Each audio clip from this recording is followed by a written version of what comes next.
2024 के चुनाव को जीतने के लिए कांग्रेस को देना होगा बलिदान। क्या अलायंस का नाम इंडिया रखने का फॉर्मूला करेगा काम? क्या एनडीए को यूपीए दे पाएगी टक्कर? क्या विपक्षी दलों में दिख रही एकता चुनाव तक टिक पाएगी? आज हम इन्हीं मुद्दों पर चर्चा करेंगे। नमस्कार, आप देख रहे हैं नेशनल खबर, मैं प्रज्ञा झा। देश की सबसे पुरानी पार्टी कांग्रेस को 2024 के आगामी लोकसभा चुनाव में भारतीय जनता पार्टी को बहुमत से दूर रखने के लिए उत्तर प्रदेश, पंजाब, दिल्ली, बिहार और महाराष्ट्र जैसे महत्वपूर्ण राज्यों में बड़ा दिल रखते हुए छोटे दलों के लिए बलिदान देने की जरूरत है।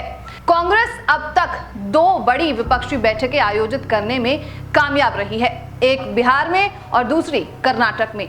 इन बैठकों का मुख्य आकर्षण संयुक्त प्रगतिशील गठबंधन यानी कि यूपीए का नाम बदलकर भारतीय राष्ट्र विकासात्मक समावेशी गठबंधन यानी कि इंडिया करना था।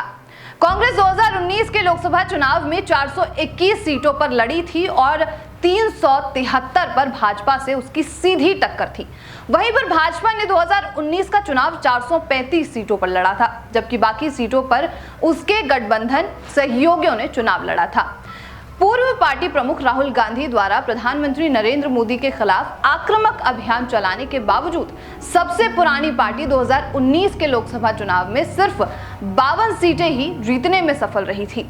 4 साल बाद 2023 में कांग्रेस लोकसभा चुनाव में लगातार 2 बड़ी हार झेलने के बाद भाजपा के नेतृत्व वाली एनडीए से मुकाबला करने के लिए 26 विपक्षी दलों को एक साथ लेकर आई है। इनमें वो दल शामिल है जिनका कुछ राज्यों में मजबूत आधार है, जबकि अन्य दलों के पास राज्य विधानसभाओं या संसद में कोई भी विधायक या सांसद नहीं है। बैठक के बावजूद आखिर कांग्रेस को इतना संघर्ष क्यों करना पड़ेगा, इस बारे में आपको जानकारी देते हैं। मीडिया रिपोर्ट्स के मुताबिक ये कहा जा रहा है कि बैठक के बाद एक सुखद तस्वीर पेश करने के बावजूद आगे की राह इतनी आसान नहीं है, क्योंकि इसके लिए बहुत गंभीर बातचीत की आवश्यकता है, जिनमें उन राज्यों में बलिदान शामिल है जहां पर क्षेत्रीय दल इसके मुख्य प्रतिद्वंदी हैं। उन्होंने कहा कि एक साथ तस्वीरें खिंचवाने का विकल्प तभी काम करेगा जब पार्टियां बड़े दिल से बलिदान समायोजन और सीट साझा करने के लिए तैयार होगी, जिसके लिए बहुत नाजुक विचार और विमर्श की आवश्यकता होगी।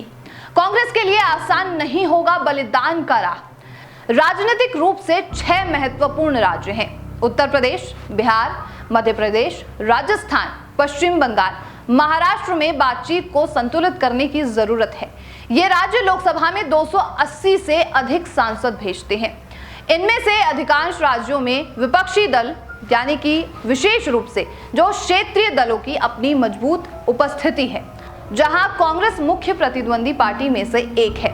मीडिया रिपोर्ट्स के मुताबिक अब सबसे पुरानी पार्टी यानी कि कांग्रेस के लिए उनके साथ आना भले ही एक उच्च उद्देश्य के लिए है, लेकिन उनकी राह, आगे की राह आसान नहीं होने वाली है।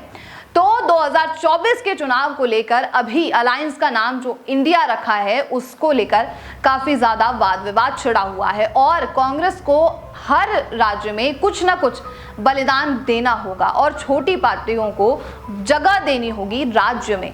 तो ये थी वो पूरी रिपोर्ट जिसके बारे में आपको हमने जानकारी दी कि आखिर कैसे छोटे राज्यों में कांग्रेस को जो छोटी पार्टियां हैं या यूं कहें कि क्षेत्रीय पार्टियां हैं उनको जगह देनी होगी। अब आपको ये पूरी रिपोर्ट कैसे लगी ये बताइएगा और कमेंट बॉक्स में आपके सवालों को लिखिएगा, जिससे कि नई चीजें और नई खबरें आप तक पहुंच पाए। तब तक के लिए नेशनल खबर के साथ बने रहिए।